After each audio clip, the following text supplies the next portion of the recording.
বলে সাদ রাদিয়াল্লাহু তাআলা আনহু বলেন খুবাইব রাদিয়াল্লাহু তাআলা আনহুকে তারা আঙ্গুলগুলা কাটছে, চোখগুলা উঠায় ফলাইছে, পায়ের নখগুলা কাইটা ফলাইছে। খলিফাতুল মুসলিমিন আমি আমার চোখ দিয়া দেখতেছি শরীর থেকে চামড়াগুলা একবার ছুইলা ফলাইছে। রক্ত শূন্যতা অবস্থায় খুবাইব রাদিয়াল্লাহু তাআলা আনহুকে জিজ্ঞাসা করা হয়েছে, হে খুবাইব, তোমার জায়গায় যদি মুহাম্মদুর রাসূলুল্লাহ সাল্লাল্লাহু আলাইহি ওয়াসাল্লামকে যদি হত্যা করা হয় তুমি কি এটা মানবা? খুবাইব রাদিয়াল্লাহু তাআলা আনহু বলে, ওই কাফেরের বেঈমান কুরাইশের বেঈমানরা শুন, আমি খুবাইবের জায়গায় আমার প্রিয় হাবিব মুহাম্মদুর রাসূলুল্লাহ সাল্লাল্লাহু আলাইহি ওয়াসাল্লাম একটা কাটা বিদ্ধ হোক, আমি খুবাইব চাই না। জোরে বলেন সুবহানাল্লাহ। খলিফাতুল মুসলিমিনের পরে আরো অত্যাচার শুরু হয়ে যায়। খুবাইব রাদিয়াল্লাহু তাআলা আনহুর শরীর থেকে চামড়াগুলা জীবন্ত অবস্থায় ছুঁড়ে ফেলাইছে। রক্ত শূন্য অবস্থায় যখন রক্ত শুকিয়ে গেছে, শরীর নিস্তেজ হয়ে গেছে, শরীর থেকে রূহ বের হয়ে গেছে, এই শরীরটাকে তারা শুলিতে চড়াইয়া দিছে। শুলিতে চড়ায় ক্ষান্ত হয় নাই। 40 দিন 40 জনের পাহারায় 40 দিন খুবাইবকে শুলিতে চড়াইয়া রাখছে খলিফাতুল মুসলিমিন। এরপরে আল্লাহ রাসূল সাল্লাল্লাহু আলাইহি ওয়াসাল্লাম দুইজন সাহাবীকে পাঠায় দিয়েছে, যাও যাও আমার খুবাইবকে মনে হয় তারা নির্মম ভাবে শহীদ করছে, যাও আমার খুবাইবের লাশটা নিয়ে আসো। দুইজন সাহাবী খুবাইব রাদিয়াল্লাহু তাআলা আনহুর লাশটা আনার জন্য রওনা করলেন। আল্লাহ পাক রব্বুল আলামিনের কি কুদরত, ওই যে 40 জন যে পাহারা দিতেছে 40 জন ঘুমায়া পড়ছে, তারাও তার লাশটাকে শুলিতে করে গোরার ভিতরে উড়াইছে। হাদিসের ভিতরে আছে 40 দিন পর্যন্ত খুবাইবের লাশের ভিতরে একটু পছন্দ ধরে নাই। জোরে বলেন সুবহানাল্লাহ। 40 দিন ওই যে প্রথম দিন যেরকম শরীরটা ছিল 40 দিন পরও তার শরীরটা ওরকমই রয়ে গেছে। জোরে বলেন সুবহানাল্লাহ। তোমাদের ভিতরে যারা আল্লাহ আমি আল্লাহর উপরে বিশ্বাস স্থাপন করবে আর ইলম অর্জন করবে, জ্ঞান অর্জন করবে, কোরআনের জ্ঞান হাদিসের জ্ঞান, আমি আল্লাহ পাক রব্বুল আলামিন দুনিয়াতেও তারে সম্মান দেব, আখিরাতেও আমি আল্লাহ তারে সম্মান দেব। জোরে বলেন সুবহানাল্লাহ। ঈমানের দৌলত যার থাকবে, কোরআনের দৌলত যার থাকবে, আল্লাহ পাক রব্বুল আলামিন দুনিয়ার ভিতরে তারে সবচেয়ে বেশি সম্মান দিবেন। যদিও সে গরীব হয়, অসহায় হয়, ঘর ভাঙ্গা ঘরে বসবাস করে, আল্লাহ পাক রব্বুল আলামিন তারপরও পুরা পৃথিবীতে তার প্রশংসা ছড়ায় দিবে। জোরে বলেন সুবহানাল্লাহ। ওই যে আপনাদের এলাকায় অনেকে কোটি টাকার মালিক, বিশাল 5 তলা বিল্ডিং করছে, কোটি টাকা খরচ করে মানুষের মধ্যে প্রচার করে 3 কোটি টাকা খরচ করছি, অথচ খরচ হয়েছে 2 কোটি, অথচ মানুষের কাছে প্রচার করে কয় কোটি। এরকম লোক আছে না নাই? আয় হায়। অথচ এই লোকটাকে কেউ চিনে না, শুধু তার এলাকার মানুষগুলা তারে চিনে, পার্শ্ববর্তী এলাকার মানুষগুলা তারে চিনে না। অথচ ওই যে সালেহ আহমদ তাকরিম, সিরাজগঞ্জে বাড়ি, চর এলাকায় বাড়ি, আল্লাহ পাক রব্বুল আলামিন তারে এমন কোরআনের কারণে এত সম্মান দিছে। আল্লাহ পাক রব্বুল আলামিন তার সারা পৃথিবীর ভিতরে তার 1 নাম্বার বানাইছে। জোরে বলেন সুবহানাল্লাহ। সারা পৃথিবীর ভিতরে 1 নাম্বার হইছে কিসের কারণে? কোরআনের কারণে। জোরে বলেন কিসের কারণে? কোরআনের কারণে। এই জন্যই আমাদের ভিতরে ঈমান আছে কিন্তু কোরআনের জ্ঞান নাই। কথা বলেন ঠিক কি না? এখানে যারাই আসছে নামাজ পড়ে আসছে, কথা বলেন ঠিক কি না? কিন্তু কোরআনের ইলম আমাদের ভিতরে নাই। যদি কোরআন পড়তাম, যে কোরআনের জ্ঞান অর্জন করতাম, আল্লাহ আমাদেরকে আরো মর্যাদা বাড়ায় দিত। জোরে বলেন সুবহানাল্লাহ। এই জন্য নিজের সন্তানকে কোরআন শিক্ষা দিতে হবে। যদি সন্তান কোরআন ওয়ালা হয়, এই সন্তান আপনার নাম দুনিয়াতেও রাখবে, আখিরাতেও রাখবে। দুনিয়াতে সন্তান মসজিদে দাঁড়ায়, ইমামের জায়গায় দাঁড়ায় যখন নামাজ আদায় করবে, বাবা পিছে দাঁড়ায় যখন নামাজের নিয়ত করবে, বাবার চোখের পানিগুলা বাবা রাখতে পারবে না। বাবা ওই সময় ভাববে, আমার সন্তান আজকে আমার সামনে দাঁড়ায়া কতগুলা মুসল্লিকে নামাজ আদায় করাইতেছে। কোরআনের কারণে। কিসের কারণে? আর কাল কিয়ামতের ময়দানে কি করবে? আল্লাহরে বলবে, আল্লাহ আমার বাবা আমার কোরআন শিক্ষা দিয়েছে, আমি আমার বাবার ছাড়া জান্নাতে যাব না। আল্লাহকে কস কি? বলে যা তোর বাবার তোর সাথে জান্নাতে দিলাম। জোরে বলেন সুবহানাল্লাহ। কোরআনের কারণে। আর কোরআন শিক্ষা না দিলে সন্তান গুন্ডা হবে, সন্তান খারাপ হবে, বদমাশ হয়ে যাবে, নষ্ট হয়ে যাবে। এটা ঘটনা আপনাদেরকে শোনাই। ফকি আবুল্লাহ সমরকন্দি রহমাতুল্লাহ আলাইহি ঘটনা মনোযোগ সহকারে শুনবেন। লোক পড়ে যাবে ইনশাআল্লাহ, স্টেজে দেখবেন আস্তে আস্তে লোক আসতেছে। ফকি আবুল্লাহ সমরকন্দি রহমাতুল্লাহ আলাইহি একটা সুন্দর ঘটনা বর্ণনা করেছেন। ওমর ইবনে খাত্তাব রাদিয়াল্লাহু তাআলা আনহুর জামানায় এক বাবা তার সন্তানের দ্বারা খুবই চিন্তিত। সন্তান বাবার কথা মানে না। এরকম বর্তমানে সন্তান এরকম আছে না নাই? যে বাবার কথা মানে না, বাবার বিরুদ্ধে চলে যায়। এমনও সন্তান বাড়িছে মারে হত্যা করে ডিপ ফ্রিজে রেখে দিয়েছে, আছে না নাই? বাবার কথা মানে না। তো এখন বাবা চিন্তা করলো সন্তান আমার অবাধ্য, এখন কি করা যায়? তাহলে একটা কাজ করা যায়, যেহেতু খলিফাতুল মুসলিমের যুগ চলতেছে, খলিফাতুল মুসলিমের কাছে নিয়ে যাই, দুই একটা চরথাপ্পড় দিব, ঠিক হয়ে যাবে। তো সন্তানকে বলছে চলো। বলে কই যাই বাবা? যে খলিফাতুল মুসলিমের কাছে যাব। বলে কেন? দরকার আছে, চলো। খলিফাতুল মুসলিমিন তো এমন ব্যক্তি না যে এক পক্ষের কথা শুনে বিচার করবে।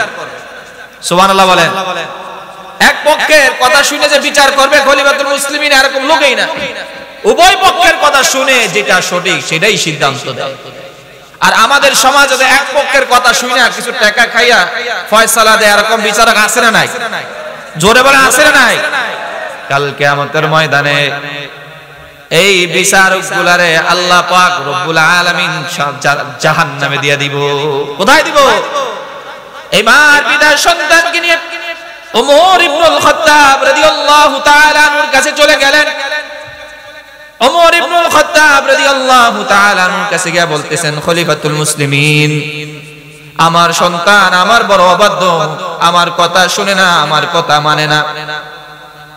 খলিফাতুল মুসলিমিন বলে, সন্তান সত্য নাকি? তুমি কি তোমার বাবার অবাধ্য, বাবার কথা নাকি মানো না? বলে হ্যাঁ, বাবার কথা আমি মানতে পারি না। বলে কেন? বলে খলিফাতুল মুসলিমিন, শুধু কি সন্তানের উপরে মা বাবার হক আছে? সন্তানের উপরে কি মা বাবার হক? মা বাবার কি সন্তানের উপরে কোনো হক নাই?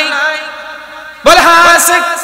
যদি মা বাবা সন্তানের হকগুলা আদায় করে ফেলে, এরপরে যদি সন্তান মা বাবার অবাধ্য হয়ে যায়, তাহলে সন্তানের উপরে শরীয়তের বিচার আছে। এবার যুবক বলল, খলিফাতুল মুসলিমিন কি সেই হকগুলা কি আমার একটু জানায় দেন। খলিফাতুল মুসলিমিন এবার বললেন, তিনটা হক যদি মা বাবা আদায় করে দেয় তাহলে মা বাবার হক শেষ।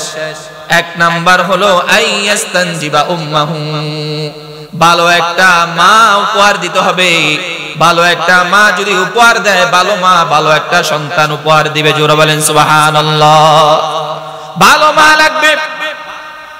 দুনিয়াতে আমরা তো সৌন্দর্যের পাগল হয়ে সুন্দর নারী দেখে বিবাহ করে ফেলাই, কিন্তু নারীটা কি গুণবতী কিনা, তার ভিতরে ইলমে দ্বীন দ্বীনদারিত্ব আছে কিনা, এটা আমরা বিবেচনা করি না। ভালো মা যদি না থাকে, ভালো সন্তান কখনো আশা করা যাবে না। এই জন্য ভালো মা লাগবে, গুণবতী মা লাগবে। এই জন্যই আল্লাহর রাসূল বলেন, তুনকাহুল মারআতু লিআরবাঈন, একটা নারীকে চারটা দিক দেখে বিবাহ করা হয়। কয়টা দিক? জোরে বলেন, আরো জোরে বলেন, কয়টা? আপনারা কি কোথায় গেছেন? তাহলে জোরে আওয়াজ দেন, লিল্লাহি তাকবীর, লিল্লাহি তাকবীর।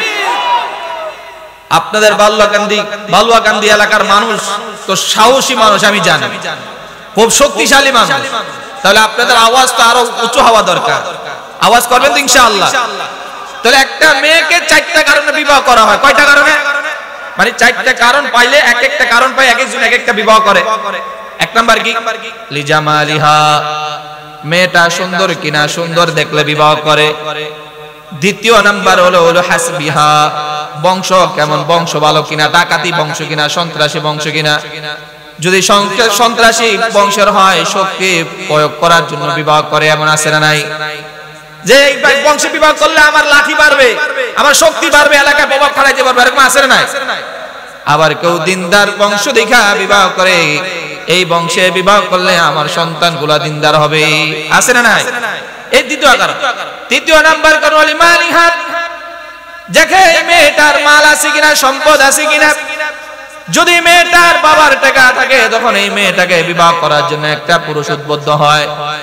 চতুর্থ নাম্বার হলো দ্বীনিহা, কেউ সৌন্দর্যকে প্রাধান্য দেয় না, বংশকে প্রাধান্য দেয় না, মালকে প্রাধান্য দেয় না, শুধু সে দ্বীনদারিত্বকে প্রাধান্য দেয়।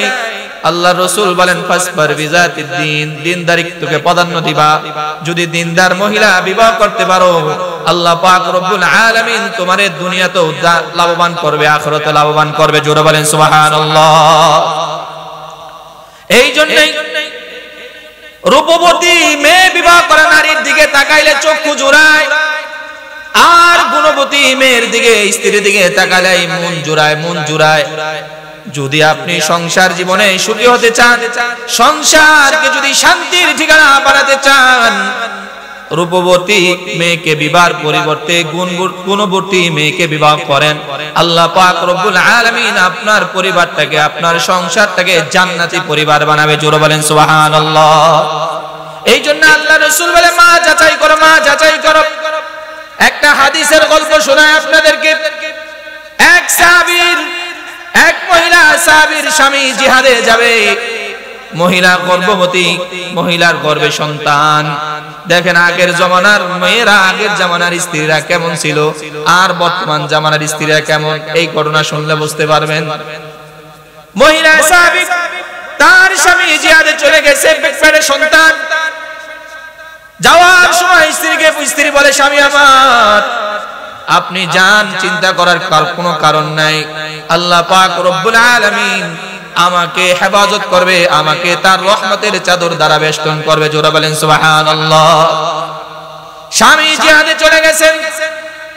জিহাদ থেকে আসার পূর্বেই যেদিন আসবে সেদিনই ওই মহিলার গর্ভ থেকে যেই সন্তানটা দুনিয়াতে আগমন করছে, এই সন্তানটা দুনিয়ার মায়া ছেড়ে অন্ধকার কবরের বাসিন্দা, অন্ধকার কবরের যাত্রী হয়ে গেছে। এখন বলেন তো দেখি, যদি আমার স্ত্রী হইতো তাহলে পুরা এলাকা একদম বিলাপ করে ছড়াই দিত। কথা বলেন ঠিক কিনা? মহিলাদের ভিতরে এই গুণটা আছে। কথা বলেন ঠিক কিনা? মানে আপনাদের এলাকায় নাই, আপনাদের এলাকায় আছে, কিন্তু এই মহিলা একটু চোখের পানিগুলা ছাড়ে নাই। আশেপাশের মহিলাদেরকে বলল, আমার স্বামীকে আমি খবর দেওয়ার আগে তোমরা কোনো খবর দিবা না। ঠিক আছে, খবর দেয় নাই। স্বামী রাত্রিকালে আইসা বলতেছে, স্ত্রী আমার, দুনিয়াতে তো আমার একজন সন্তান আগমন করার কথা, আমার সন্তান কোথায়, একটু আমার কোলে দাও, আমি একটু আদর করব। স্ত্রী বললেন, স্বামী আমার, আপনার সন্তান আগের থেকেও শান্ত অবস্থায় আছে। জোরে বলেন সুবহানাল্লাহ। এবার স্ত্রী স্বামীর জন্য সুন্দর করে সাজুগুজু করে ঘরে অবস্থান করছে, সুন্দর সুন্দর খাবার পাকাইছে। বর্তমান জামানার নারীরা স্বামীর জন্য সাজে না, পর পুরুষকে দেখানোর জন্য 1000 টাকা খরচ করে পার্লার করে। কথা বলেন ঠিক কিনা? স্বামীর জন্য যে নারী সাজে না, এই নারীর দ্বারা কখনো সংসার সুখে হতে পারে? জোরে বলে না। স্বামীর কামাই 10,000, স্ত্রীর পার্লার খরচ মাসে 7,000, আছে না নাই? 3,000 টাকা দিয়ে বর্তমানে সংসার চালানো যায় কিনা? জোরে বলেন যায় না। স্ত্রী সাজুগুজু করে দামি খাবার দিল, খাবার খানা পিনা করার পর স্বামী স্ত্রী দুজনে ঘুমায় পড়ে সুন্দর আলাপ আলোচনা করতেছে। এই রাত্রির ভিতরে উভয় জনের আবার মিলন হয়ে গেছে। সকালবেলা যখন ফজর উদিত হলো, স্বামী নামাজ আদায় করলেন, স্ত্রীও নামাজ আদায় করলেন। নামাজ আদায় করে স্বামী যখন ঘরে ফিরল, স্ত্রী বলল, স্বামী আমার একটা প্রশ্ন ছিল। স্ত্রী বলল, স্বামী আমার একটা প্রশ্ন ছিল। স্বামী বলে, প্রশ্ন করা কোনো সমস্যা নাই। বলে, কেউ আপনার কাছে আমানত রাখছে, কোন একটা জিনিস আমানত, এই আমানত যদি কেউ আপনার কাছে চায়, আপনি কি তারে ধমক দিতে পারবেন? বলে, না না, এই আমানত তার কাছে ফিরিয়ে দেওয়ার দায়িত্ব আমার। এবার স্ত্রী বলে স্বামী আমার, আল্লাহ পাক রব্বুল আলামিন আমার গর্ভে আপনার সন্তানকে আমানত রাখছে, কিন্তু আল্লাহ পাক রব্বুল আলামিন আপনি আমার ঘরে আগমন করার কিছুক্ষণ পূর্বে আল্লাহ পাক রব্বুল আলামিন তার আমানতটাকে নিয়ে গেছে। স্বামী এই কথা শোনার পর চোখের পানিগুলা জোর করে ছাড়িয়ে দিচ্ছে। আল্লাহ রাসূলের দরবারে দৌড় দিছে। কার দরবারে? আল্লাহ রাসূলের দরবারে দৌড় দিয়ে বলতেছে, আল্লাহ রাসূল, জিহাদে যাওয়ার আগে আমার স্ত্রী গর্ভবতী ছিল। আমি যেদিন জিহাদ থেকে আসলাম এর আগে আমার সন্তানটা দুনিয়াতে আগমন করে দুনিয়া ছেড়ে চলে গেছে। আল্লাহ রাসূল বলে, স্ত্রীর সাথে কি তোমার সাক্ষাৎ হয়েছে? বলে হ্যাঁ। আল্লাহ পাক রব্বুল আলামিন তোমাদের দুইজনের ভিতরে বরকত দান করুক। আল্লাহ রাসূল দোয়া করতে দেরি, এই রাতে আল্লাহ পাক রব্বুল আলামিন ওই স্ত্রীর গর্ভে সন্তান দিয়ে দিলেন। পরবর্তী ওই দিনেই ওই তারিখে আল্লাহ পাক রব্বুল আলামিন এই মহিলার গর্ভে নেককার সন্তান দিলেন। জোরে বলেন সুবহানাল্লাহ। এই সন্তান থেকে 10 জন সন্তান এসে কয়জন? 10 জনই কোরআনে হাফেজ। আল্লাহু আকবার। তাহলে মা তো এমন হওয়া দরকার। আর আমাদের নারীদের অবস্থা এমন, যদি একটা ম্যাচ লাগে তারপর স্বামীরে বারবার ফোন করতে থাকে। কথা বলেন ঠিক কিনা? এই ম্যাচ আনো নাই কেন তুমি? বেচারা এই যে কাজে ব্যস্ত, মিটিং এ ব্যস্ত, স্বামীরে শেষ করে দাও। তোমার মতন স্বামী আমার দরকারই। এরকম স্ত্রী আছে না নাই? হায় কি পেরেশানি করে, হায় হায়। অথচ আগের জমানার নারীরা কেমন নেককার ছিল। এই জন্যই আল্লাহ রাসূল বলেন, আরবাউন মান উতিয়াহুন্না ফাকাদ উতিয়া খায়রাদ দুনিয়া ওয়াল আখিরাহ। আল্লাহ পাক রব্বুল আলামিন যাকে 4টা গুণ দান করছে, আল্লাহ পাক রব্বুল আলামিন দুনিয়া এবং আখিরাতের সমস্ত কল্যাণ তারে দান করছে। জোরে বলেন সুবহানাল্লাহ। এই 4টা গুণ যার ভিতরে থাকবে, দুনিয়া এবং আখিরাতের সমস্ত কল্যাণ আল্লাহ তারে দান করছে। জোরে বলেন সুবহানাল্লাহ। 1 নাম্বার গুণ কলবুন শাকিরুন, যে অন্তরটা যা পায়, যে অবস্থায় থাকে সর্বদা আলহামদুলিল্লাহ, সর্বদা কি বলে? আলহামদুলিল্লাহ। ওয়া লিসানুন যাকিরুন, 2 নাম্বার গুণ, যেই জবানটা সদা সর্বদা আল্লাহর জিকির করে। 3 নাম্বার হলো ওয়া বাদানুন আলাল বালাই সাবিরুন, আল্লাহ এমন একটা শরীর দিছে যেই শরীরটা যতই বিপদ আসুক সদা সর্বদা আল্লাহকে পাওয়ার জন্য ধৈর্য ধারণ করে। জোরে বলেন সুবহানাল্লাহ। 4 নাম্বার গুণ ওয়া জাওজাতুন লা তাবগি খাওনান ফি নাফসিহা ওয়ালা মালিহি, আল্লাহ পাক রব্বুল আলামিন এমন এক স্ত্রী দান করছে যে স্ত্রী নিজের ব্যাপারে কখনো খেয়ানত করে না, স্বামীর অনুপস্থিতিতে কোনো পর পুরুষের সাথে কথা বলে না, পর পুরুষের কাছে যায় না, এবং স্বামীর মালের ক্ষেত্রেও খেয়ানত করে না। আল্লাহর রাসূল বলেন, এই 4টা গুণ যে পাইবে আল্লাহ পাক রব্বুল আলামিন দুনিয়া ও আখিরাতে তার এক সমস্ত কল্যাণ দান করবে। জোরে বলেন সুবহানাল্লাহ। এই জন্যই মা নির্বাচন করতে হবে, মা কেমন হইতে হবে। ওই যে রাবিয়া বসরি ঘটনা আপনাদের শোনাই, রাবিয়া বসরি ঘটনা আছে বর্ণনায়। রাবিয়া বসরি রাত শেষ সাথে তাহাজ্জুদ পড়া আল্লাহর কাছে দোয়া করতো, আল্লাহ রাতও শেষ হইছে, সূর্য ডুবে গেছে, রাতও চলে আসছে, সমস্ত রাজা বাদশা দরবার গুলা বন্ধ হয়ে গেছে, আয় আল্লাহ আপনার দরবারটা তো খোলা আছে, আল্লাহ আমি যা চাই আপনি আপনার দরবার থেকে, খোলা দরবার থেকে আমাকে সব দান করেন। জোরে বলেন সুবহানাল্লাহ। আমাদের একটা হুজুরের ঘটনা বলে আপনাদের বুঝার জন্য। আমাদের এক উস্তাদ গেছে বিবাহ করতে, পছন্দ হয়েছে, তো মেয়ের বাবা বলতেছেন আপনি কি চান? বলে কি চাই বলতে, বলে অনেকে তো আমাদের মেয়ে দেখতে এসে বলে হুন্ডা লাগবে, খাট লাগবে, পালং লাগবে, এই লাগবে, এই লাগবে। বলে আপনি কি চান? বলে আমিও চাই। হুজুর কি কয়? বলে আমিও চাই। তো সবাই অবাক হয়েছে, হুজুর মানুষ আপনিও চান? হুজুর এত লোভী, হুজুররা যৌতুকের বিরুদ্ধে কথা বলে, হুজুররা অনেক কি কয় যৌতুক নিব। এরকম লোক আছে না নাই যে সবসময় হুজুরের বিরুদ্ধে লাগে? এরকম আছে না নাই? বলে আপনি যৌতুক নেবেন? বলে আমার চাওয়াটা ভিন্ন। বলে আমার চাওয়াটা হলো ভিন্ন, আপনি বলেন আপনার মেয়েটাকে দিনদার কিনা? বলে হ্যাঁ, যদি দিনদার হয় তাহলে আমি আমার স্ত্রী মিলা শেষ রাতে আল্লাহর কাছে দোয়া করব, আর আল্লাহ পাক রব্বুল আলামিন দুনিয়ার যত চাহিদা আছে আমাদের ঘরে উপস্থিত করে দিবে। জোরে বলেন সুবহানাল্লাহ। স্ত্রী নেককার হলে সব সম্ভব, সব সব। এই জন্য ওমর ইবনে খাত্তাব রাদিয়াল্লাহু তাআলা আনহু বলেন, আইয়াস্তানজিবা উম্মাহু, সর্বপ্রথম মা নির্বাচন করতে হবে, মা নির্বাচন করতে হবে। মাটা যদি ফাতেমাতুজ জোহরা রাদিয়াল্লাহু তাআলা আনহার মত হয় তাও তো কোনো সমস্যা নাই। বলে ফাতেমাতুজ জোহরা রাদিয়াল্লাহু তাআলা আনহা রাত্রি কালে এশারের নামাজ পড়া 2 রাকাত নামাজে দাঁড়াইছে। কোরআন তেলাওয়াতে এমন মজা পাইছে 2 রাকাত নামাজ পড়তে পড়তে ফজরের সময় হয়ে গেছে। জোরে বলেন সুবহানাল্লাহ। ফজরের নামাজ পড়ে আল্লাহর কাছে দোয়া করছে, আল্লাহ এত ছোট রাত্রি কেন বানাইছেন? রাত্রিটাকে এত ছোট বানাইছে, তো লম্বা বানাই দিলেন না, 2 রাকাত নামাজ পড়ে শেষ করতে পারি না। সুবহানাল্লাহ বলেন।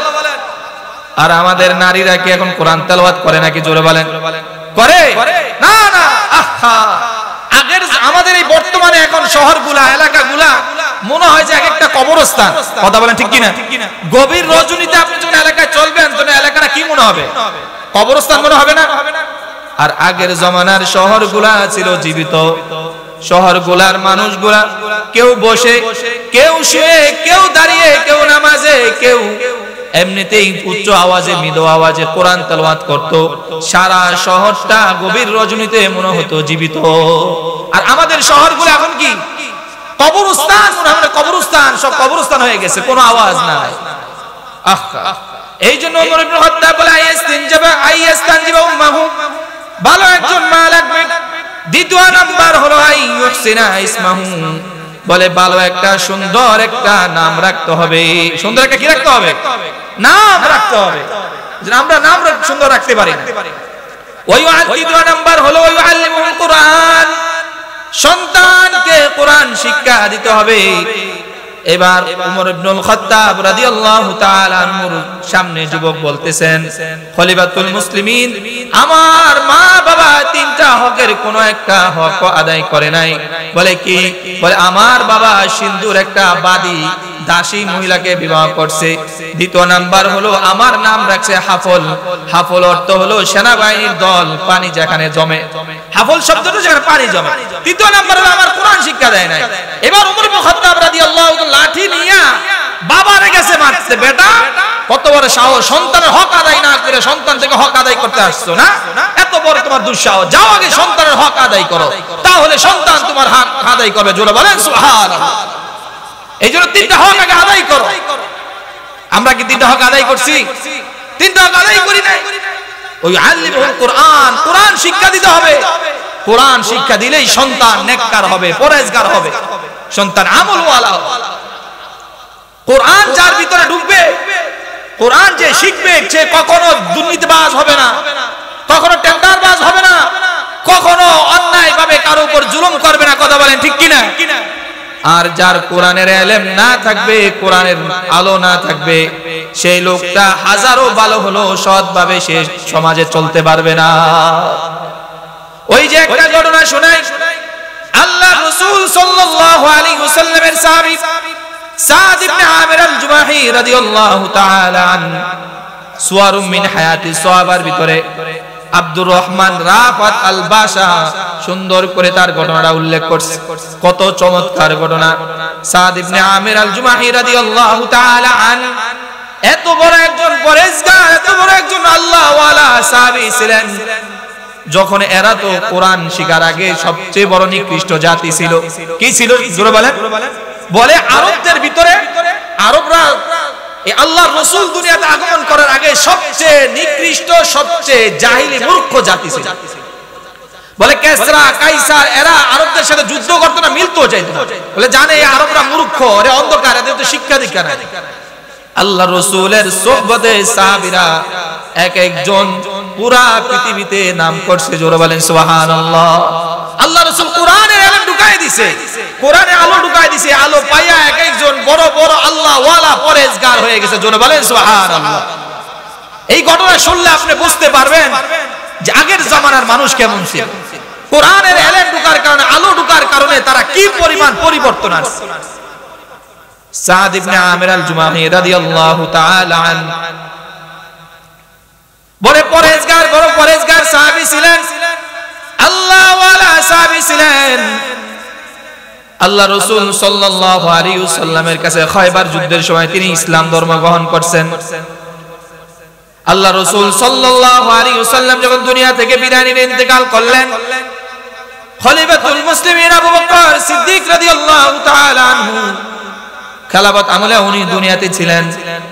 ওমর ইবনুল খাত্তাব রাদিয়াল্লাহু তাআলা আনহুর খেলাফত আমলে তিনি দুনিয়াতে ছিলেন। উভয় জনেই সাদ ইবনে আমির আল জুমাইকে বড় নেককার পরেজগার মনে করতেন, সম্মান করতেন। খলিফাতুল মুসলিমিন আবু বকর সিদ্দিক রাদিয়াল্লাহু তাআলা আনহুর ইন্তেকালের পর ওমর ইবনুল খাত্তাব রাদিয়াল্লাহু তাআলা আনহু যখন ক্ষমতার সিংহাসনে বসলেন, সাদ ইবনে আমির আল জুমাই বললেন, হে ওমর, উসিকা আন তাখশাল্লাহ বিন নাস, হে ওমর, আমি তোমারে ওসিয়ত করি, উপদেশ দেই, তুমি আন তাখশাল্লাহ বিন নাস, মানুষের ক্ষেত্রে আল্লাহকে ভয় করবা। কারে ভয় করবা? জোরে বলেন। আমরা কাকে ভয় করি? জোরে বলেন। আরো জোরে বলেন, আমরা কাকে ভয় করি? আরো জোরে বলেন। আপনাদেরকে আওয়াজ নাই না? ভালো লাগতেছে না? ভালো লাগতেছে? তাহলে আরো জোরে বলেন, আমরা কাকে ভয় করি? একজন প্রজা অর্ধজাহানের বাদশাকে বলেছে, ওমর, মানুষের ক্ষেত্রে আল্লাহকে ভয় করবা, মানুষের বিচার কার্য করবা না, আল্লাহর ভয় করে করবা। আর মানুষের মাঝে বিচার কার্য করার ক্ষেত্রে আল্লাহকে ভয় করবা, কিন্তু আল্লাহর বিধান জারি করার ক্ষেত্রে মানুষকে ভয় করতে পারবা না। যদি এর ব্যতিক্রম করো তাহলে তোমাকে সিংহাসন থেকে নামায় দিব। আল্লাহু আকবার বলেন। আর এই জমানার একটা মেম্বাররে আপনি কথা বললেন, তাহলে পরের দিনে আপনার বাড়ি ভাঙচুর আর লুটপাট হবে। কথা বলেন ঠিক কিনা? সাদ ইবনে আমির আল জুমাহি রাদিয়াল্লাহু তাআলা আনহু কথা শুনে খলিফাতুল মুসলিমিন ওমর ইবনুল খাত্তাব একটু রাগান্বিত হয় নাই, বরং বলল, কয়দিন পরে বলল, হে সাদ, তোমার সাথে আমার কিছু কথা আছে। বলে, কি কথা? বলে, সাদ, আসো, তোমাকে হিম শহরের গভর্নর বানানো হবে। বলে, তোমাকে হিম শহরের গভর্নর বানাবো? বলেন তো দেখি, আমাকে যদি কেউ বলে বলে তোমাকে ওই এলাকা তোমারে সমাজের প্রধান বানাবো, বলেন তো আমি কি না করব না হা বলবো? হ্যাঁ বলবো। আর সমাজের প্রধান, আমার কথা বিচার হইব, রাত্রি দিনে মানুষ আমার কাছে আইব, মাঝে মাঝে পকেটও বাড়ি হবে, তাহলে এই পদ তো ছাড়া যায় না। কথা বলেন ঠিক কিনা? এই পদের জন্য অনেকে ঘুরে আসে নাই, অনেক পাতি নেতা এরকম আছে পদের জন্য ঘুরে। সাদ ইবনে আমির আল জুমাহি কি বললেন? না না, এই দায়িত্ব আমি পালন করতে পারবো না, এই দায়িত্ব পালন করার মতো আমার যোগ্যতা নাই। ওমর ইবনুল খাত্তাব বললেন, সাদ, রেগে বললেন, সব দায়িত্ব আমার উপরে দিয়ে দিলাম, আমি কি সব দায়িত্ব পারবো না? যাও, তুমি তোমাকে গভর্নর বানালাম, হিম শহরের গভর্নরের দায়িত্ব পালন করার জন্য চলে যাও। সাদ ইবনে আমির আল জুমাহি রাদিয়াল্লাহু তাআলা আনহু খলিফাতুল মুসলিমের কথা শুনে দৌড়ায় চলে গেলেন হিম শহরের গভর্নরের দায়িত্ব। কিছুদিন পর হিম শহর থেকে কিছু লোক আগমন করছে খলিফাতুল মুসলিমের সাথে সাক্ষাৎ করার জন্য। খলিফাতুল মুসলিমের সাথে সাক্ষাৎ করে সাক্ষাৎ যখন শেষ হয়ে গেল, খলিফাতুল মুসলিমিন বললেন, তোমাদের হিম শহরে যারা অসহায় গরিব আছে তাদের একটা লিস্টি করো, আমি তাদেরকে ত্রাণ পাঠাবো। এবার তারা লিস্টি করতেছে, লিস্টি করার পর একের পর এক নাম দিছে অনেকগুলো। তো নাম দেওয়ার পরে সর্বপ্রথম নাম লেখছে সাদ। সর্বপ্রথম নাম লেখছে কি? সাদ। ওমর ইবনে খাত্তাব রাদিয়াল্লাহু তাআলা লিস্টটা দেখা বলে, মান হাদা সাদ, এই সাদ কে? এবার হিম শহরের ওই লোকগুলো বলতেছে, আমিরুল মুমিনিন, আমাদের গভর্নর সাদ ইবনে আমির আল জুমাহি আমাদের হিম শহরের ভিতরে সবচেয়ে বেশি গরিব। জোরে বলেন সুবহানাল্লাহ। একজন গভর্নর সবচেয়ে বড় গরিব ওই এলাকার ভিতরে, আর আমাদের এলাকার পাতি নেতাদের টাকা পয়সা জামা কাপড়ের অভাব নাই। কথা বলেন ঠিক কিনা? ওই হিম শহরের সাদ সবচেয়ে বড় গরিব। ওমর ইবনুল খাত্তাব রাদিয়াল্লাহু তাআলা আনহু চোখের পানিগুলো ছেড়ে এবার কান্না করে খাদেমকে বললেন, খাদেম, যাও 1000 দিনার নিয়ে এই পুতলাটা নিয়ে আমার সাদের কাছে যাও।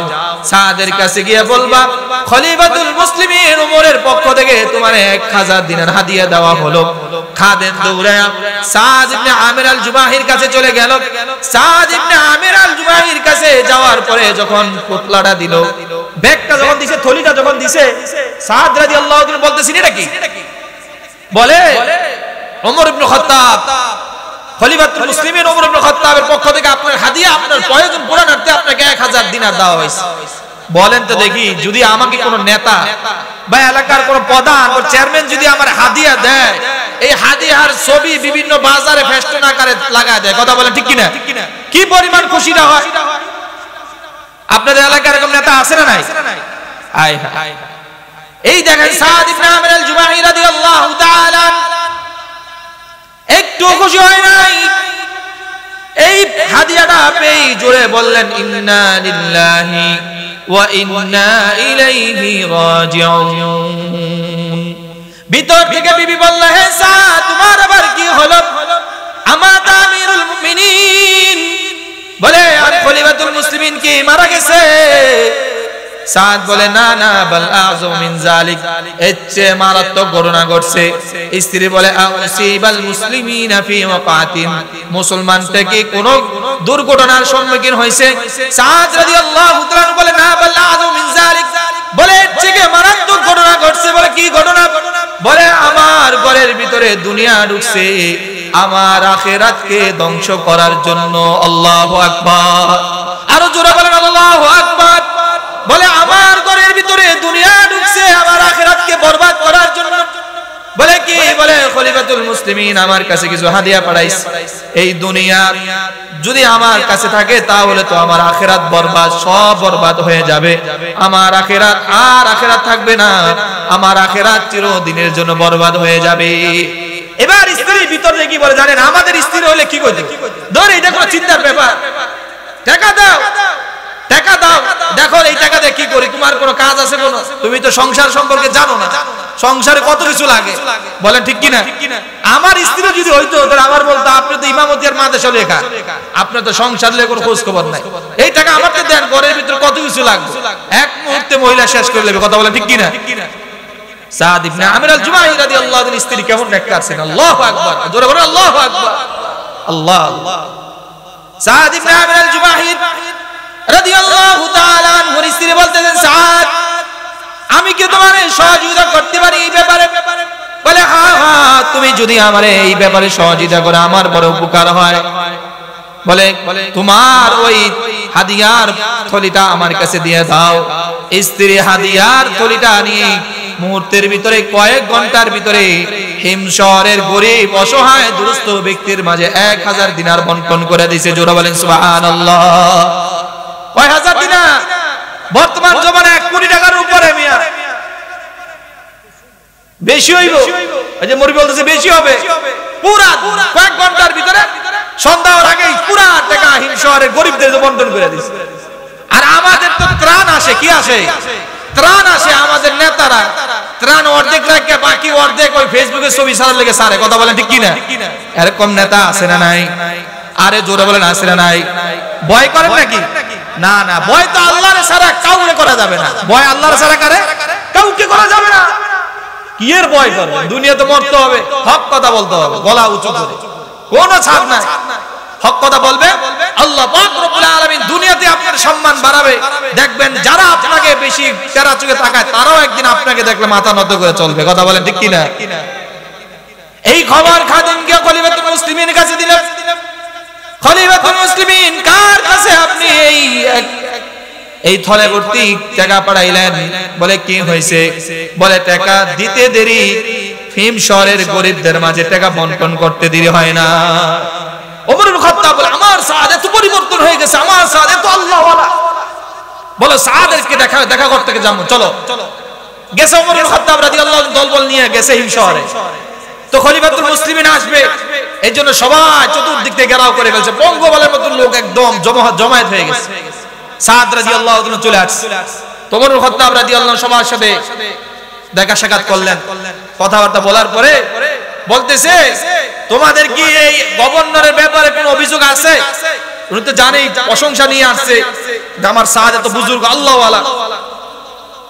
খবর নিতেছে। বলেন বর্তমান জমানায় যদি আমাদের প্রতিটা ওয়ার্ডে, প্রতিটা এলাকায়, প্রতিটা থানায় যদি জনগণ থেকে যদি গভর্নর খবর নিত তাহলে দেশটাকে এত দুর্নীতি হইতো, কথা বলেন?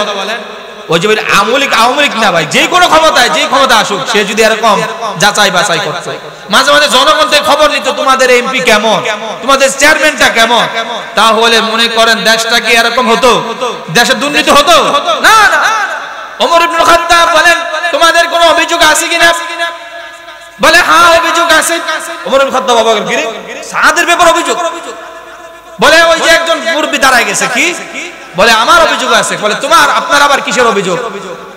বলে খলিফাতুল মুসলিমিন, এই যে আমাদের যে গভর্নর, তিনি দিনের শুরুর বেলা আমাদের কাছে আসে না, আমাদের বিচার কার্য পরিচালনা করে না। যখন সূর্য উদয় হয়, সূর্য উদয় হওয়ার কিছুক্ষণ পরে তিনি আমাদের মাঝে আসে। এবার ওমর ইবনে খাত্তাব রাদিয়াল্লাহু তাআলা বললেন, এই সাদ, এই অভিযোগের জবাব দাও। যদি সঠিক জবাব দিতে না পারো, এই জনগণের সামনেই তোমার বিচার হবে।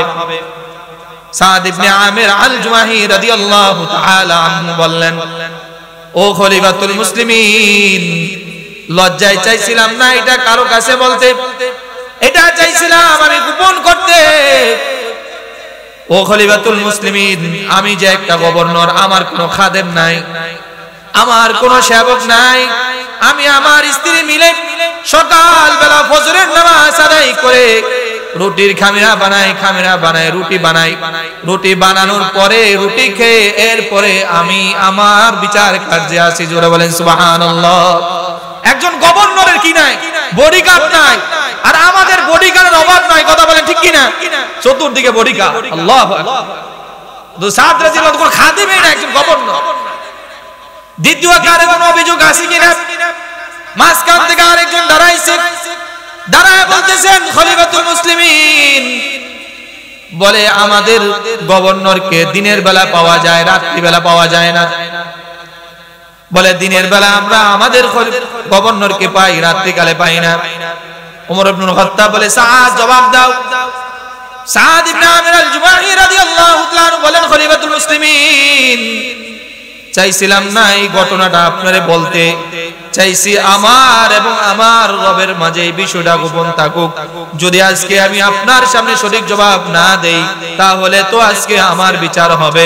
খলিফাতুল মুসলিমিন, এই যে দিনের বেলা আমি আমার জনগণকে সময় দেই, দিনের বেলা জনগণকে সময় দেওয়ার কারণে আমার মালিকরে আমি সময় দিতে পারি না। রাত্রিকালে আমি আমার মালিককে সারা রাত মালিকের কুদরতি কদমে সেজদা দিয়ে আমার সময়টা অতিবাহিত করি। জোরে বলেন সুবহানাল্লাহ। রাত্রিকালেও আমি কি করি? সারা রাত আমার মালিকরে আমি সময় দিই, আর দিনের বেলা জনগণের সময়। আল্লাহু আকবার বলেন। তৃতীয় জন কি অভিযোগ? তৃতীয় জন দাঁড়াইছে, তোমার কি অভিযোগ? খলিফাতুল মুসলিমিন, মাসে একদিন আমাদের গভর্নরকে আমাদের মাঝে পাওয়া যায় না। বলে বলো কি? বলে মাসে একদিন সে অনুপস্থিত থাকে। বলে সাদ, এটার জবাব দাও। সাদ রাদিয়াল্লাহু তাআলা বলতেছেন, খলিফাতুল মুসলিমিন, এই যে আমার গায়ে যে কাপড়টা দেখতেছেন আর লুঙ্গিটা দেখতেছেন, এই একটা কাপড় আর একটা লুঙ্গি ছাড়া আমার আর কোনো কাপড় নাই। সারা মাস ব্যবহার করে এটা দুর্গন্ধ হয়ে যায়, ময়লা জমে যায়।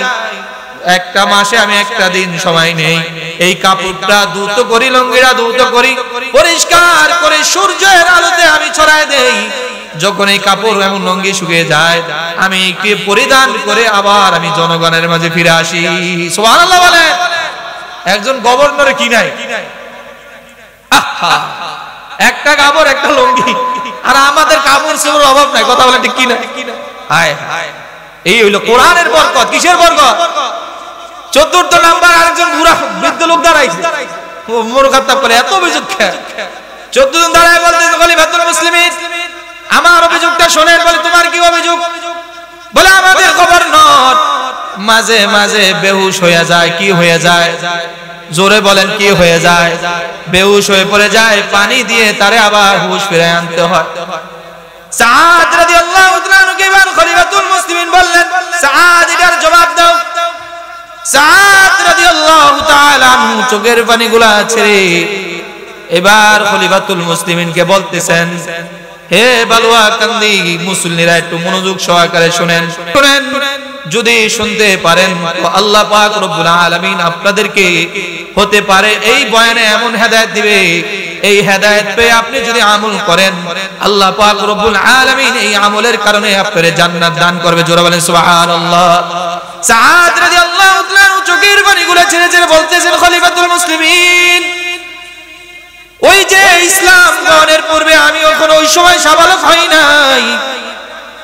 হযরত খুবাইব রাদিয়াল্লাহু তাআলা আনহুকে যখন কুরাইশরা বন্দী করে লোকজনের মাঝে এলান করে দিয়েছে খুবাইবকে অমুক দিনে অমুক সময় অমুক জায়গায় হত্যা করা হবে। ও খলিফাতুল মুসলিমিন, আমিও গেছি কুরাইশদের সাথে লোকজনের বীরের ভিতরে, আমিও তাকায় তাকায় দেখতেছি খুবাইবকে তারা একটা পিলারের ভিতরে বাঁধা রাখছে, বেঁধে রেখে নির্যাতন করা শুরু করে দিচ্ছে। আমি আমার চোখ দিয়ে দেখতেছি খুবাইব রাদিয়াল্লাহু তাআলা আনহুকে তারা বলতেছি তোমার শেষ ইচ্ছাটা কি? বলে আমার শেষ ইচ্ছা হলো আমারে 2 রাকাত নামাজ পড়তে দাও, 2 রাকাত নামাজ পড়াই আমার জীবনের শেষ ইচ্ছা। জোরে বলেন সুবহানাল্লাহ। এই জন্যই জীবনের শেষ ইচ্ছা 2 রাকাত নামাজ। ঘটনা অনেক আছে, বলতে গেলে আমি আমার সময় পাবো না। সিরাতে মুস্তাফার ভিতরে 2টা সুন্দর ঘটনা উল্লেখ করেছে। বলে এক লোক ঘুরতে গেছে, আল্লাহ রাসূল এক সাহাবী ঘুরতে গেছে, ব্যবসায়ীগুলোকে পার্শ্ববর্তী ব্যবসায়ী বলতেছে, পাশের ব্যবসায়ী দূরে যাওয়ার পর বলতেছে আমি তোমার এখন হত্যা করব, একদম অস্ত্র ধরছে। বলে ভাই তুমি আমার হত্যা করবে, ঠিক আছে আমার 2 রাকাত নামাজ পড়তে দাও। কয় রাকাত? 2 রাকাত নামাজ পড়তে দাও। আল্লাহর বান্দা 2 রাকাত নামাজ পড়া আল্লাহর কাছে দোয়া করতেছেন, ইয়া আরহামার রাহিমিন, ইয়া আরহামার রাহিমিন, ইয়া আরহামার রাহিমিন। যখন 2 রাকাত নামাজ পড়ে এই যে দোয়া আরহামার রাহিম 3 বার বলছে, আল্লাহ পাক রব্বুল আলামিন আকাশ থেকে এক ফেরেশতা বাড়ায় দিয়েছে। ফেরেশতা বাড়ায় ফেরেশতায় বলতেছে আল্লাহর বান্দা তুমি যখন আরহামুর রাহিম প্রথমবার বলছো আমি আকাশ থেকে জমিনে নামছি, জমিন থেকে তোমার দ্বিতীয়বার তোমার কাছে আসছি, তৃতীয়বার যখন ইয়া আরহামার রহিম বলছো যে তোমাকে হত্যা করতে চাই আমি তার হত্যা করছি। জোরে বলেন সুবহানাল্লাহ। 2 রাকাত নামাজের বরকত। কয় রাকাত? খুবাইব রাদিয়াল্লাহু তাআলা জীবনের শেষ ইচ্ছা 2 রাকাত নামাজ আদায় করলেন। 2 রাকাত নামাজ আদায় তো তাড়াহুড়া করে পড়লেন। নামাজ আদায় করে বলতেছেন, হে কুরাইশের কাফের মুশরিকরা শুনে রাখ, তোরা যদি মনে না করতি যে খুবাইব বয়ের কারণে নামাজ দীর্ঘায়িত করতেছে, যদি এইটা মনে না করতি তাহলে আমি খুবাইব আরো লম্বা নামাজ পড়তাম। জোরে বলেন সুবহানাল্লাহ। সাদ রাদিয়াল্লাহু তাআলা বলেন খলিফাতুল মুসলিমিন, এরপরেই নির্মম ভাবে অত্যাচার শুরু হয়। বলে সাদ রাদিয়াল্লাহু তাআলা বলেন খুবাইব রাদিয়াল্লাহু তাআলাকে তারা আঙ্গুলগুলা কাটছে, চোখগুলা উঠায় ফলাইছে, পায়ের নখগুলা কাইটা ফলাইছে। খলিফাতুল মুসলিমিন, আমি আমার চোখ দিয়া দেখতেছি শরীর থেকে চামড়াগুলা একবার ছুঁলা ফলাইছে। রক্ত শূন্যতা অবস্থায় খুবাইব রাদিয়াল্লাহু তাআলাকে জিজ্ঞাসা করা হয়েছে, হে খুবাইব তোমার জায়গায় যদি মুহাম্মদুর রাসূলুল্লাহ সাল্লাল্লাহু আলাইহি ওয়াসাল্লামকে যদি হত্যা করা হয় তুমি কি এটা মানবা? খুবাইব রাদিয়াল্লাহু তাআলা বলে ওই কাফেরের বেঈমান কুরাইশের বেঈমানরা শুন, আমি খুবাইবের জায়গায় আমার প্রিয় হাবিব মুহাম্মদুর রাসূলুল্লাহ সাল্লাল্লাহু আলাইহি ওয়াসাল্লাম একটা কাটা বিদ্ধ হোক, আমি খুবাইব চাই না। জোরে বলেন সুবহানাল্লাহ। খলিফাতুল মুসলিমিনের পরে আরো অত্যাচার শুরু হয়ে যায়। খুবাইব রাদিয়াল্লাহু তাআলা আনহুর শরীর থেকে চামড়াগুলা জীবন্ত অবস্থায় ছুঁলা ফেলাইছে, রক্ত শূন্য অবস্থায়। যখন রক্ত শুকিয়ে গেছে, শরীর নিস্তেজ হয়ে গেছে, শরীর থেকে রূহ বের হয়ে গেছে, এই শরীরটাকে তারা শুলিতে চড়াইয়া দিছে। শুলিতে চড়ায় ক্ষান্ত হয় নাই। 40 দিন 40 জনের পাহারায় 40 দিন খুবাইবকে শুলিতে চড়াইয়া রাখছে খলিফাতুল মুসলিমিন। এরপরে আল্লাহ রাসূল সাল্লাল্লাহু আলাইহি ওয়াসাল্লাম 2 জন সাহাবীকে পাঠায় দিয়েছে, যাও যাও আমার খুবাইবকে মনে হয় তারা নির্মম ভাবে শহীদ করছে, যাও আমার খুবাইবের লাশটা নিয়ে আসো। 2 জন সাহাবী খুবাইব রাদিয়াল্লাহু তাআলা আনহুর লাশটা আনার জন্য রওনা করলেন। আল্লাহ পাক রব্বুল আলামিনের কি কুদরত, ওই যে 40 জন যে পাহারা দিতেছে 40 জন ঘুমায়া পড়ছে, তারাও তার লাশটাকে শুলিতে করে গোরার ভিতরে উড়াইছে। হাদিসের ভিতরে আছে 40 দিন পর্যন্ত খুবাইবের লাশের ভিতরে একটু পছন্দ ধরে নাই। জোরে বলেন সুবহানাল্লাহ। 40 দিন ওই যে প্রথম দিন যেরকম শরীরটা ছিল 40 দিন পরও তার শরীরটা ওরকমই রয়ে গেছে। জোরে বলেন সুবহানাল্লাহ। যখন রওনা করছে ঘোড়ার উপর কইরা ওই কাফের মুশরিকরা খবর পাইছে, দৌড়ায় আইছে। দৌড়ায় তাদেরকে ধরছে। ধরার পরে ওই সাহাবীরা খুবাইব রাদিয়াল্লাহু আনহু লাশটাকে মাটিতে রাখছে। আল্লাহু আকবার বলেন, আর জোরে বলেন আল্লাহু আকবার। আল্লাহ পাক রব্বুল আলামিন খুবাইব লাশকে আর কাফেরদের কাছে দেয় নাই। জমিন দুই ভাগ হয়ে গেছে, দুই ভাগ হয়ে সাথে সাথে জমিনের ভিতরে খুবাইবের লাশটা গেছে। আল্লাহু আকবার। এই জন্য খুবাইব রাদিয়াল্লাহু তাআলাকে বালিউল আরদ, জমিন তাকে গিলে ফেলছে। এত বড় কষ্ট পাইছে, তারপর ইসলাম ছাড়ে। সাদ রাদিয়াল্লাহু তাআলা বলেন, খলিফাতুল মুসলিমিন, ওই যে ওই দৃশ্যটা যখন আমার চোখের সামনে পড়ে যায়, ও খলিফাতুল মুসলিমিন, আমি আমার নিজেকে আর দূরে রাখতে পারি না। আমার দিলের ভিতরে এই কথা আঘাত করে, এ সাদ, ওই কাল কিয়ামতের ময়দানে যদি আল্লাহ পাক রব্বুল আলামিন তোমারে জিজ্ঞাসা করে, সাদ, তোমার সামনে আমার খুবাইবকে এমন নির্মম ভাবে তারা শহীদ করলো, তুমি কি একটু প্রতিবাদ করলে না? ও খলিফাতুল মুসলিমিন, এই ভয়ে মাঝে মাঝে আমি বেহুশ হয়ে যাই, এই ভয়ে আমি মাঝে মাঝে বেহুশ হয়ে যাই। আল্লাহু আকবার। এই ছিল সাহাবীদের। কোরআনের কারণে তারা এত বেশি নেককার হয়ে গেছে, পরহেজগার হয়ে গেছে, আমলওয়ালা হয়েছে। আর আমাদের কোরআনের জ্ঞান নাই বিধায় আমরা একদম মূর্খের মতো হয়ে গেছি। কোরআন তো আমাদের ঘরে তেলাওয়াত নাই, কথা বলেন ঠিক কিনা?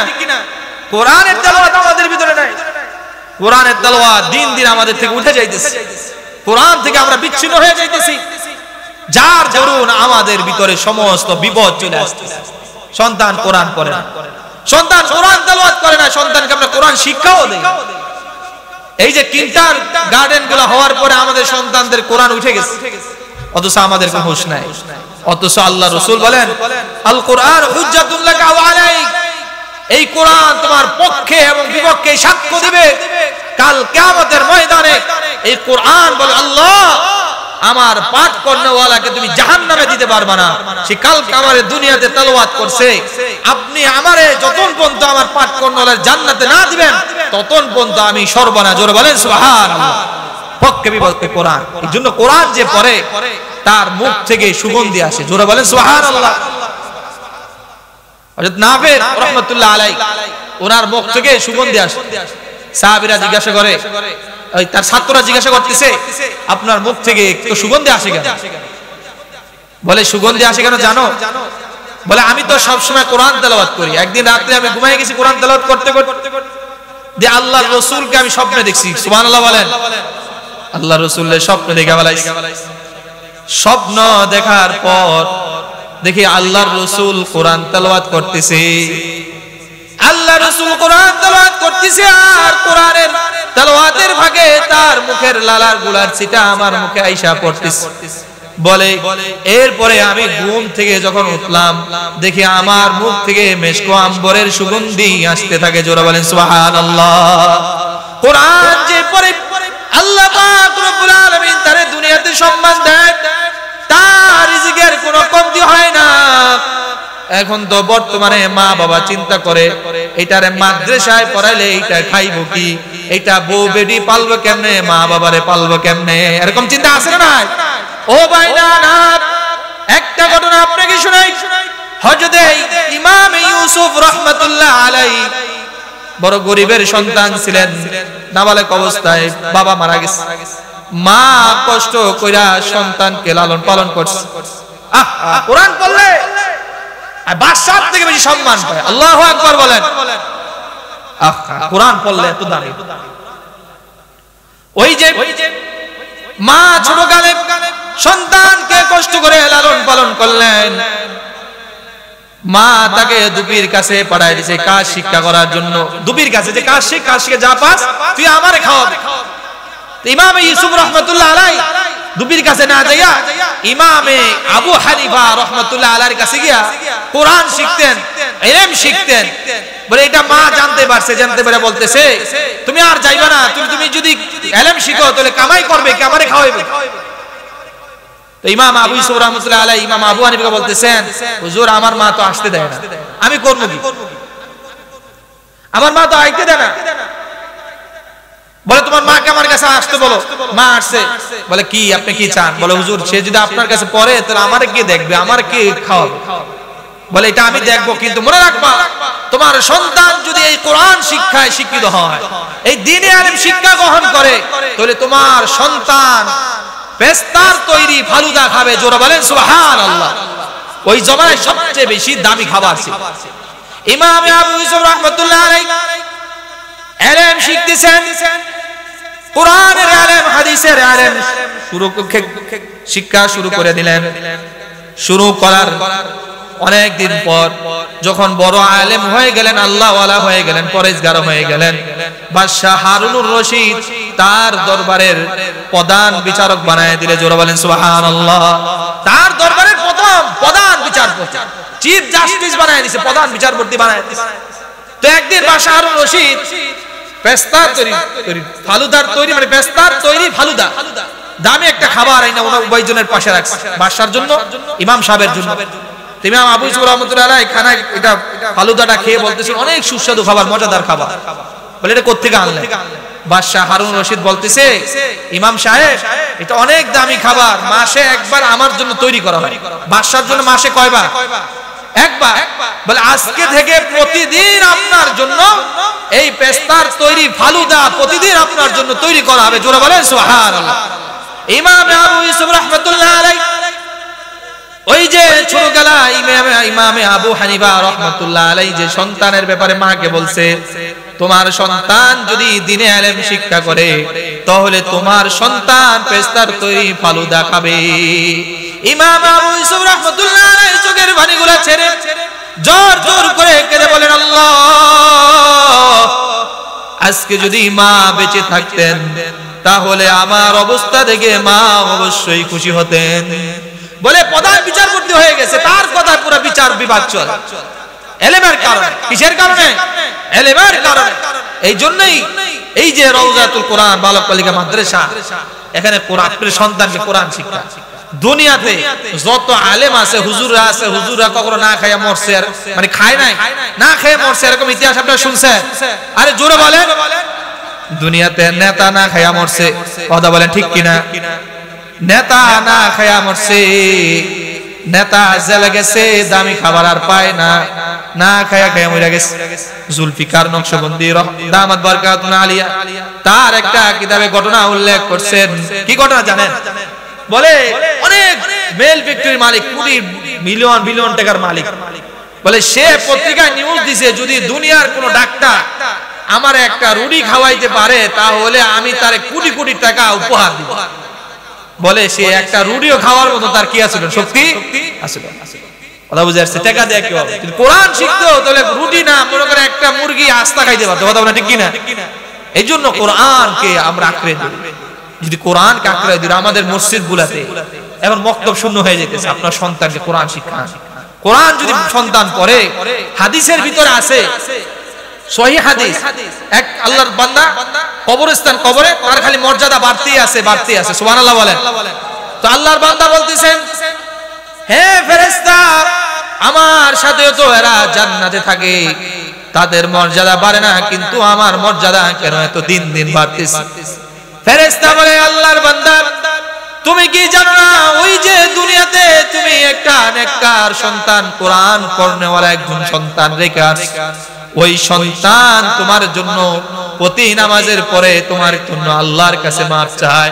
যতবারই তোমার জন্য সন্তান মাফ চায়, ততবারই আল্লাহ পাক রব্বুল আলামিন তোমার মর্যাদা অন্যান্য জান্নাতি থেকে বাড়ায় দেয়। জোরে বলেন সুবহানাল্লাহ।